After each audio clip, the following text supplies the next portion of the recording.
మాజీ మంత్రివర్యులు BRS party working president స్థానిక ఎమ్మెల్యే గారైనటువంటి గౌరవనీయులు కల్వకుంట్ల తారక రామారావు గారి జన్మదిన సందర్భంగా గిఫ్ట్ ఏ స్మైల్ కార్యక్రమం ఏర్పాటు చేయడం జరిగింది. ఈనాడు రాష్ట్రంలో ఎలినా ప్రభావంతో రైతాంగం నీరు లేక పోసిన వరిధాన్యం మొత్తం మొలకలు ఎండిపోయే పరిస్థితి ఉంది. వారికి సంఘీభావంగా మరియు ఢిల్లీలో ఈరోజు విద్యార్థులపై దాడికి నిరసిస్తూ వారికి సంఘీభావంగా గౌరవ శాసనసభ్యులు కేటీఆర్ గారు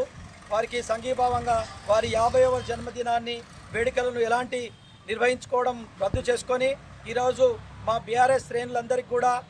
మీరందరూ కూడా ఈ ఫ్లెక్సీలు హోల్డింగ్లు కేక్ కటింగ్లు అన్నీ బంద్ చేసి ఈరోజు మీకు తోచిన విధంగా నిరుపేదలైనటువంటి వారికి సహాయం చేయవలసిందని చెప్పి వారు పిలుపునిచ్చినందున వారి పిలుపునందుకొని మేము మా బీఆర్ఎస్ పార్టీ కుటుంబ సభ్యులందరం కూడా తంగలపల్లి మండల కేంద్రంలోని గ్రామ పంచాయతీ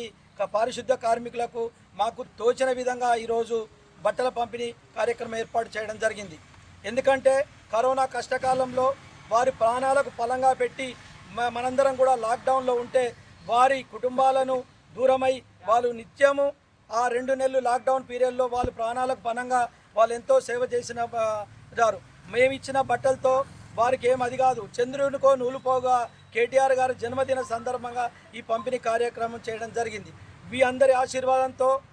తంగలపల్లి లక్ష్మీనరసింహస్వామి ఆశీస్సులతో కేటీఆర్ గారు నిండు 100 ఏళ్ళు ఆయుర ఆరోగ్యాలతో అష్టైశ్వర్యాలతో జీవించాలని, సిరిసిల్ల ప్రాంతాన్ని ఎంతో అభివృద్ధి తీసుకొచ్చి భవిష్యత్ తెలంగాణకే ఒక యువరాజులాగా రాజులాగా వెలసిల్లాలని చెప్పి మేము ఆకాంక్షిస్తూ మరొకసారి మీ అందరి పక్షాన గ్రామ పంచాయతీ పారిశుద్ధ కార్మికుల పక్షాన మరొకసారి జన్మదిన వేడుకలు తెలియజేస్తూ జై తెలంగాణ, జై కేసీఆర్.